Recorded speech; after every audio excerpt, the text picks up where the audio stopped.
welcome back to the What the Folk Sunderland preview show. What a whirlwind fortnight it has been for Sunderland. We are managerless still, as it stands, but fearless, and the lads have made it 2 wins from 2 with a richly deserved victory over Leeds at the Stadium Light on Tuesday. That said, can Mike Dodds do it on a cold, frosty day in Bristol this Saturday and get the job himself? Who knows? But we do need to get our away form back on track. It's been quite a while since we've been to Bristol, but one man to let us know about all the changes that have been there is returning guest Dave from Forever Bristol City. Dave, it's been 8 months, give or take. I can't. We played you at yours back in February time when we had one of our new signings from the January transfer window. I think scored a pen in the last minute, or we got a pen. It was a draw, and then the last time you played us at ours, it was the start. It was the opening game of last season when I think it was a lad you had up front. Sims. Ellis Sims got a couple. Yeah, and you beat us 3-2, I think it was. 3-2, our first win back in the championship, our first away game, your first home game. Yeah. So but it's been a tumultuous few months for us, really. Fans aren't happy. I did want to ask about, obviously, first and foremost, there's tons to get into here because manager changes, all that kind of stuff. But we'll start with Tuesday's game. Obviously, while we were beating Leeds, you got beat 2-1 to Blackburn. Look, I think Blackburn not a bad side. Their league position says as much. But how was the performance, and how do you feel a few days on? Okay, performance. Well, obviously Blackburn were coming into this game off the back of losing 3-1 at home to Leeds. Their top striker, top scorer in the division, Sammy Smodics, was an ex-player of ours who we paid money for. Never made it at Ashton Gate. For whatever reason, he was one of those clubs in the bag, but restored his career at Peterborough, doing great for them. So we went there on the back of getting a 1-1 draw at Huddersfield. And it was, we deserved a point. I mean, we started well, and then Blackburn got into their stride, got a good goal. Smodics didn't score, but he set it up for Sigurdsson. So 1-0 at half-time, conceded from a set piece, and we were looking a little bit ragged, to be honest. We're playing in a distinctly different way to how we used to, but we'll talk more about that later. Then he made some substitutions, which really shook the game up. And we got a deserved equaliser, a cracking goal. We had some good chances. And the local feeling was from Blackburn, listening to their media, that they felt they were lucky to get all 3 points. But the manager then, with 10 minutes to go, inexplicably took off our 2 best players, who are full Ireland internationals. That's Mark Sykes and Jason Knight. And the last 10 minutes, it was a bit of a stalemate, really. We didn't create anything. Neither did they. So it's put more pressure on. Our last 6 games have gone 1 win, 1-0 against Middlesbrough. 3-2 against Middlesbrough, but 3 defeats and 2 draws. Prior to that, Pearson had lost 5 of his previous 7. So, where any more defeats in a row, we're going to be looking over our shoulders, not up to the playoffs. And only 10 days ago, less than 2 weeks ago, we were 4 points off the playoffs, but that's starting to look a bigger gap now, I think, really. Yeah, so decent performance, but like the curate's egg, decent in parts on Tuesday night at Ewood Park. I think we're going to dig into Liam Manning, of course, because he's the man that's going to be in the dugout. So most importantly, I guess he should take precedent, but I'm not going to do that. I'm going to talk about Nigel Pearson first, because a few people have asked me a question about Mowbray and said, I was really surprised, but as a Sunderland fan, you knew it was coming. So when I say I thought Pearson's departure was a surprise, it might be the same way, because he looked like he was plodding along. You've just said a stat there which might indicate a lot, but why was his time at the club brought to an end, and what were your feelings on it?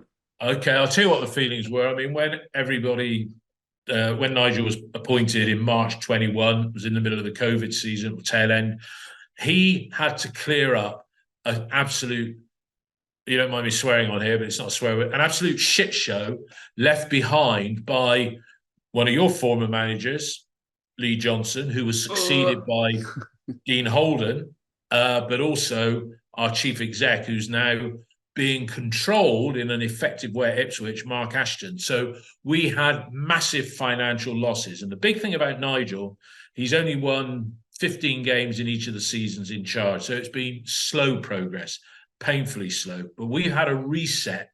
We've had a reset without the usual relegation to League One.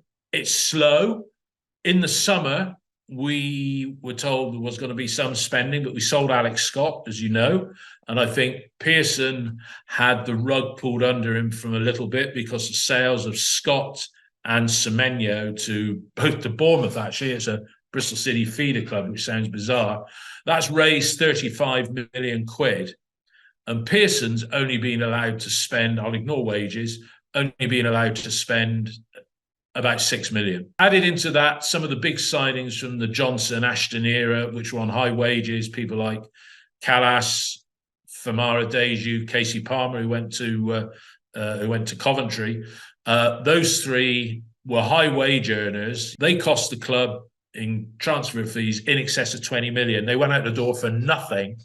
And we had losses over a 3-year period of about 70 million quid. Now, because of COVID and various other things, and selling Semenyo last year, we're not in danger of suffering anything on FFP. So Nigel has been a custodian of that. The fans expected more money to be spent. Now, in the summer, we did go out and make some decent signings, not least Ross McCrory, who was going to fill the problem right-back position for us, who was a great player for Aberdeen. We paid about 2 million quid for him. Knight from Derby, similar sort of money, good player. Our star player so far this season, Rob Dickey, defender, 800 grand from QPR. Poor season last season, but was well respected prior to that. So Pearson, he signed another lad, Hayden Roberts, who was ex-Brighton, spent a lot of time on loan at Derby last season. So everything was set up, but McCrory had the injuries and not spending the money, and we had an okay start. We weren't doing too bad. Now, getting back to the question, why did he leave? When Pearson arrived, everybody knows what Nigel Pearson's like. He can be gruff with the media. You ask him the question in the wrong way and you won't be called an ostrich, but you know how it. But I've met him a couple of times outside of games, and he's a solid bloke. He is a solid bloke. Bit like Mowbray, though. He's that he's that old generation, but he was doing okay. Not long after he joined, or about a year after he joined, he described the owner's previous policy of buying low and selling high, which pre-COVID sort of worked to a point, but not really. He described it as bonkers. And our owner, who manages the club through his son, so our owner is Steve Lansdown of the financial people, Hargreaves Lansdown, not actively involved. His son, John Lansdown, has only got that job because he's a Lansdown. They don't like being criticised, right? So the card was in the ground there, and you always sense, even at some fans' meetings when they were both there, an element of tension. Now, Nigel's contract was up in the summer, 2024, next summer, and everybody's been saying for the last 6 months, you've really got to come out in the open and say, we're going to give you a year's extension. So everybody thought he was worthy of a year's extension. Come the start of October, when we lost narrowly at Leeds, he was asked about his contract.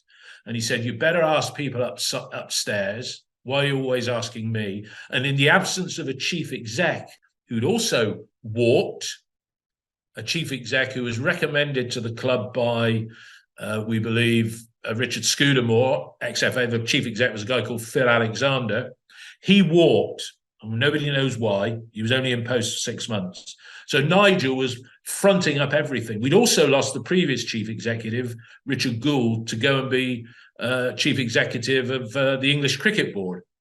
And Gould and Pearson as a combo were working together quite well. But Nigel said after the Leeds game, I'm irritated. And from then on, it wasn't a case of if, but how long. So the fans, they're split. There's a lot of tension. If you get a goal up on Saturday against us, there's a lot of tension going on. Okay, on social media, is that representative of the group? Who knows? But the fans think Nigel was stitched up by not having a little more of the Scott money.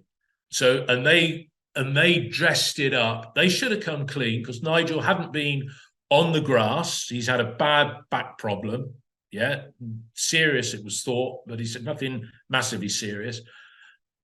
Everything was being done by his coaches, which were Curtis Fleming and Jason Ewell. Now, how good they are, who knows? But they went. The physio went, who Nigel had bought from Leicester, but we've had a succession of injuries before Nigel. It's just been a disaster. We've been a disaster from injuries. But his card was marked. There were talks about the players having too long off for the international break. The board were doing everything they possibly could. And by the board, we're talking about the Lansdowns doing everything they could to undermine him.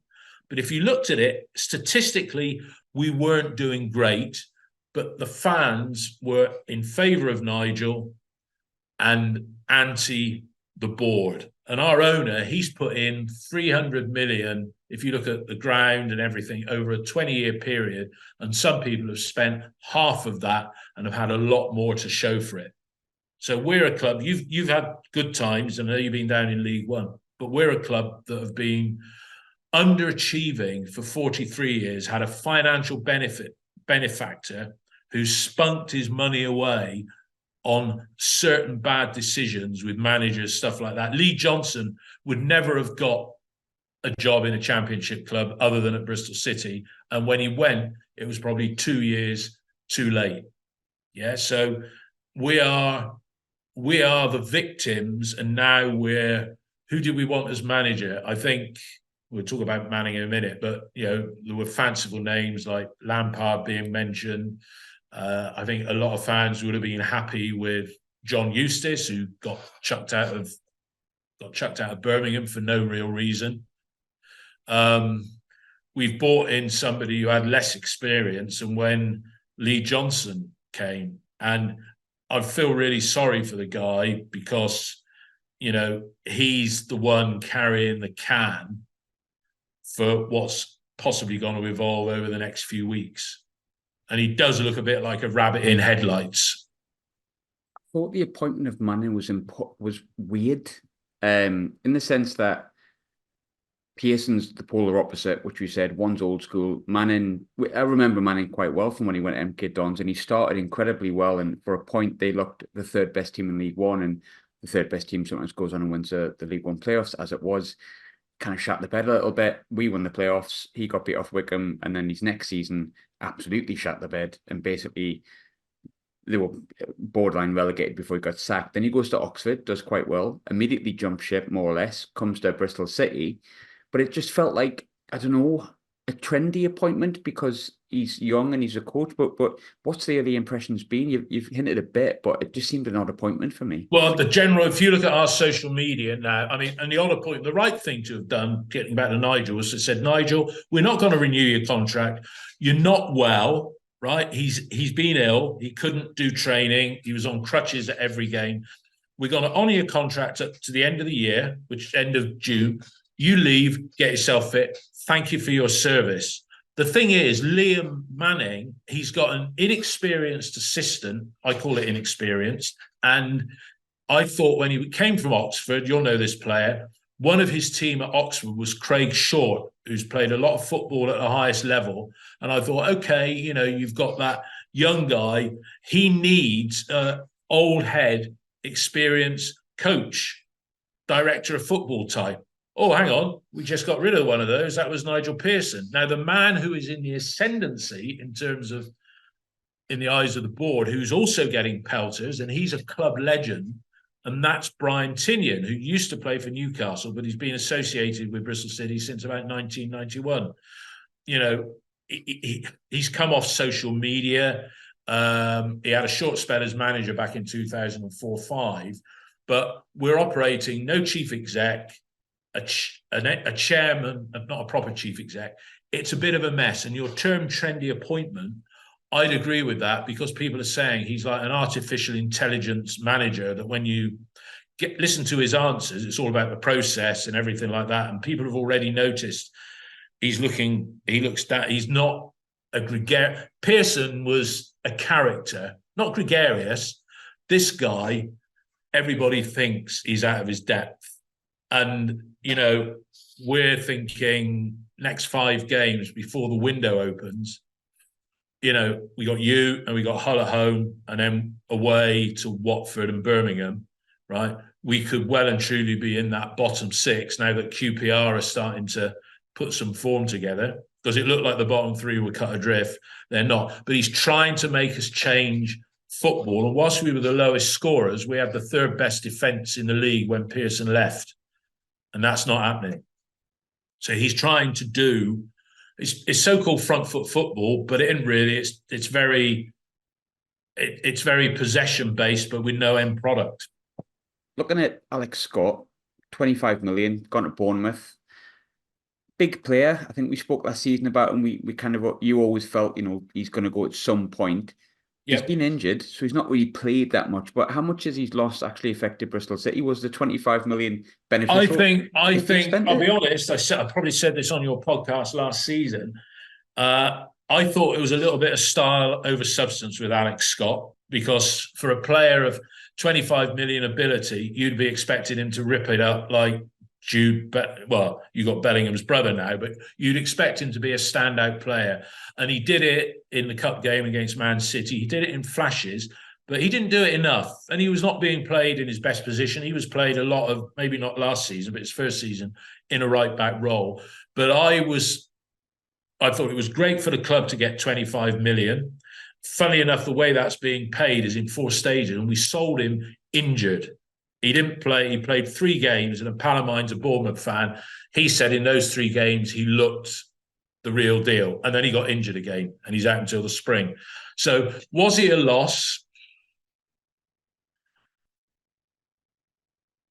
I'd say yes, but based on impacting on games last season, it's difficult to call. It's difficult to call. Would we have won? I mean, we've lost 9 games now, I think. Would we have won any? I really don't know. He's clearly a talent. And if we haven't got the injuries we had, I'm just thinking, where would he fit in the team at the moment? And, yes, he would. Of course, he'd start.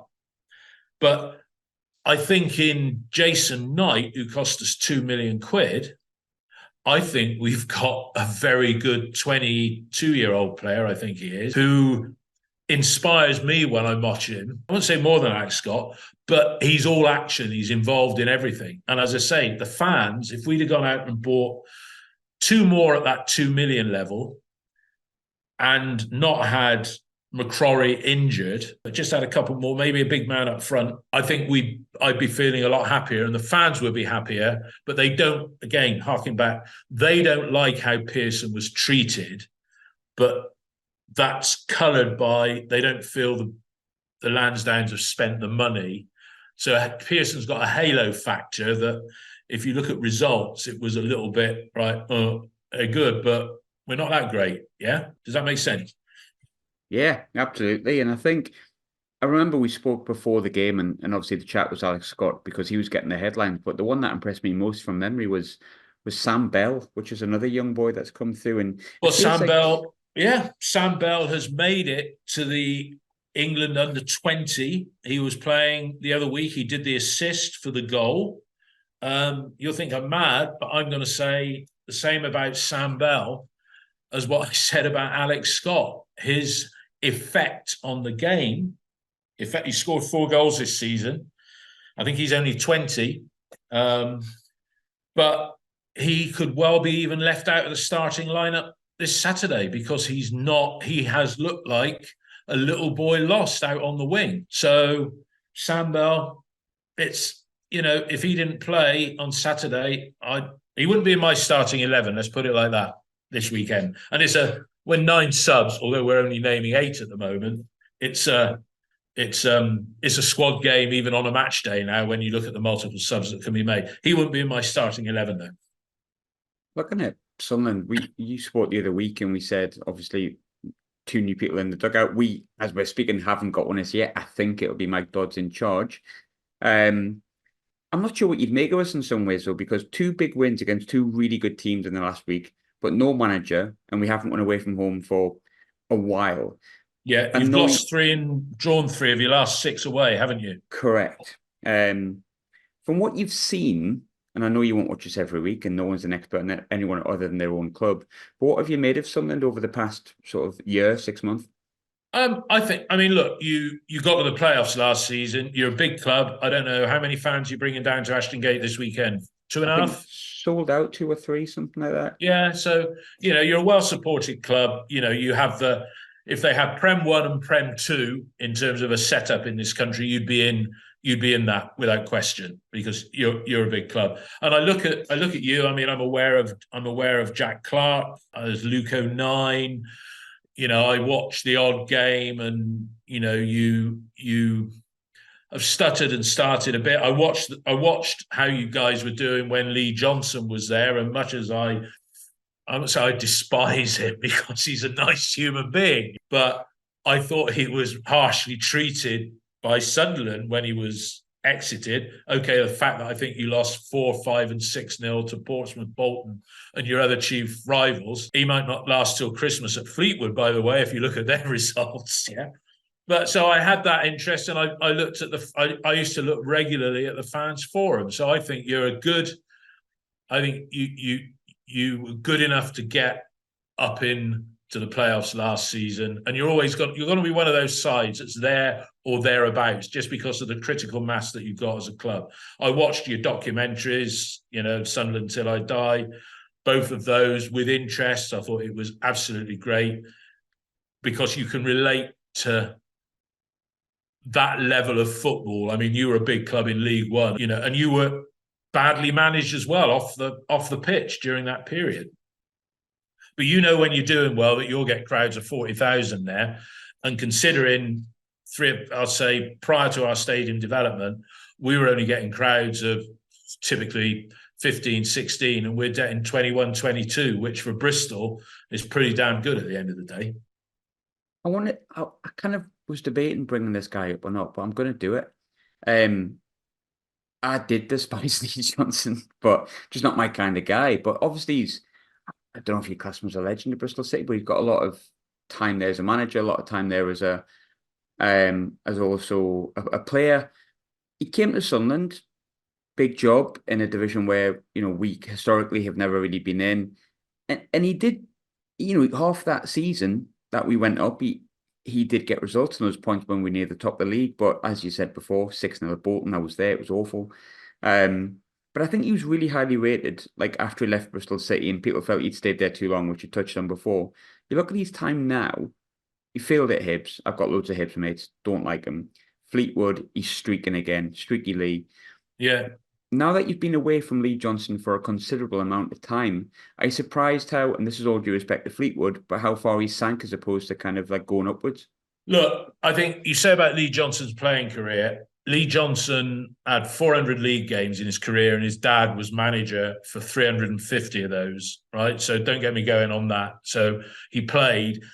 The Johnsons ingratiated themselves with the Lansdowne family. I mean, when Dad got the sack, it was the only press conference when a manager has left that the chairman's there and almost apologising for letting him go. But that was because of a player revolt. But that's a story for another day. When he got made manager, there was a degree of inevitability about it, right? And when it happened, it was probably, as I said earlier, Bristol City was the only championship club that was considered employing him because he'd had a mediocre record at Oldham and Barnsley. And you've got to go back 6 years. I mean, if there's a defining moment in his time at Bristol City, he took over from Steve Cottrell. There was a caretaker thing. He got rid of Wade Elliott, who was one of the coaching staff, because Wade had experience and was a good bloke. Wade failed at Cheltenham, but that's by the by. And first season he was in charge, we had Tammy Abraham, prolific goal scorer. Everybody know what Tammy went on to do, but we almost got relegated that season. But then 6 years ago was the season when he had a threadbare squad, so he had to play a particular formation. And that was a year where we were right on Wolves' tail at Christmas. We beat Man United in that quarter-final. We lost to Wolves. We played 2 good games against Man City in the semi-final. But that Wolves game at Christmas, we were 48 points with half the season gone and we ended up in the second half of that season getting 67 points. That was the match where you guys came down and we were 3-0 up and you drew 3-3, if you remember that. So Lee Johnson lived a charmed life. He had money to spend. And Lee Johnson's biggest problem, this is just my view, is that his ego is so big. If he could get rid of his ego, because he's probably a good coach, and if he had a person above him that knew more about football than he did, which is quite a few people that do, and he had a bit more humility, he might turn into a good manager. But if he gets binned off by Fleetwood, then his next stop is Conference League South. I really mean that. Because he's not without ideas. He's not without ideas, but his cheeky chappy demeanour up north, as we would say, with you guys, it's going to rub people out the wrong way.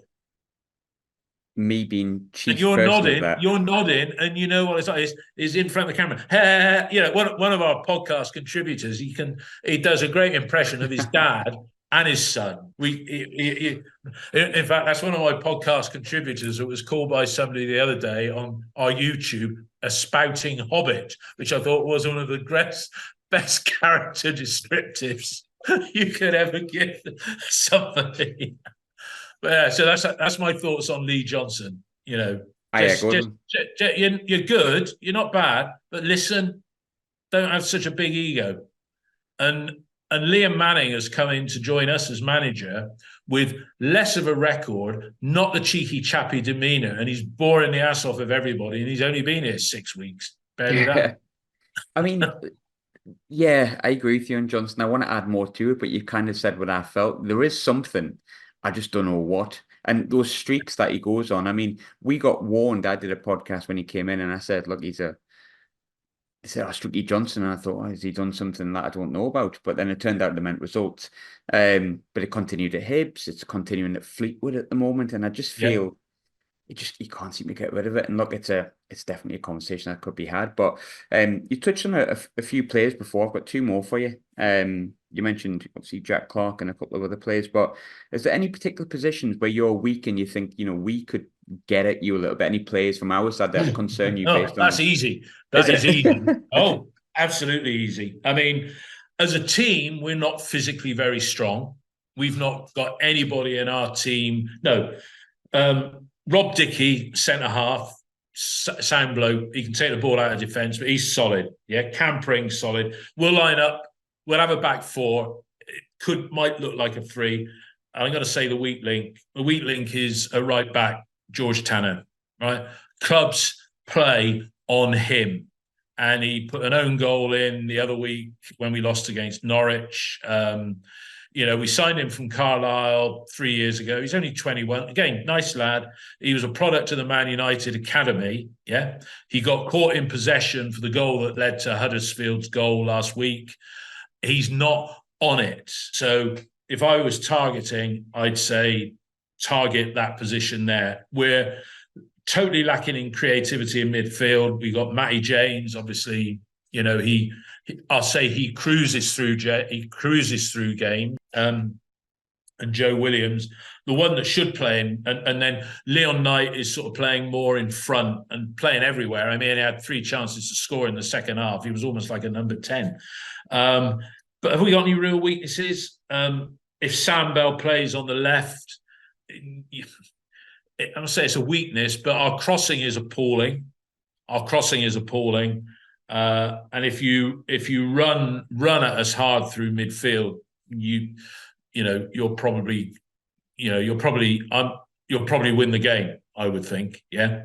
I mean, our main forward threat at the moment is Tommy Conway. He's made it into the Scottish side. He scored those 2 goals at Rotherham when he came on as a sub after injury. It was on Sky. Mark Sykes is a good player, but this manager's taken him off in that game Saturday at Huddersfield. Our good spell was when you had Sykes, and I took them off. We were in the ascendancy looking to go level. He took them off with 10 minutes to go, and it was game over. Cal Naismith is out injured. Naki Wells is out injured. And if McCrory was fit, he would be in that right-back berth, no question. If Atkinson was fit, we'd probably play a 3 of Viner, Atkinson and Dickey. but Atkinson did his ACL. I think it was at Sunderland, actually, because he went down innocuously. Yeah, he went down innocuously, so he would be in there. But no, Tanner's the only weak link. And he's at right back. He's at right back. Where's number 19? Jack Clark should have fun then, hopefully. Well, I did notice that Jack is on the left, isn't he? Yeah. I was hoping you'd say that. Yeah. I've had 2 predictions right this year, so if you're a betting person listening to this, don't take any suggestions from me, although I did get one right the other week. But I actually really fancy us at the weekend. I think it'll be caretaker manager again. I don't think we're going to have a manager in charge, but off the back of 2 good wins with due and away result, you've made me feel a bit more positive, which I don't know if it's a positive or negative for you, Dave, but I'll take Sunderland 2-1. But where are you going with it? Good question. I think you do us. And I think I'm going to go same score, 2-1. Works for me. Last time we both went in the same score, I was right. That was a draw, but I'll definitely take the win this week. But Dave, always good catching up, mate. Pleased to see you doing well. Things will probably change come next time we speak again. But where can we find, obviously, Forever Bristol City if you want to listen to the stuff after the game? Our stuff, our review of the game, we're recording it live on YouTube on Sunday morning at 9 o'clock. And then it'll be on Spotify and Apple and all the rest of it. It goes live on Twitter as well at 9. So if you want to tune in, you'll see the gang of 4, including the spouting hobbit. Anybody can work out which one that is. More than welcome. But no, we enjoy it, and it's a good crack. But I hope we'll be talking in a positive mood. But I've got my doubts this weekend because, as you say, you're on a little bit of a roll, and you haven't won away for 6. I'd love it, as Kevin Keegan once said. I'd really love it if we won, but there's a bit of doom and gloom at the moment in some quarters, I have to say. Yeah. But good luck, except tomorrow, Saturday, or whatever. Of course, yes. The weekend, yes. I'll back at you. Dave, thanks very much. Appreciate it.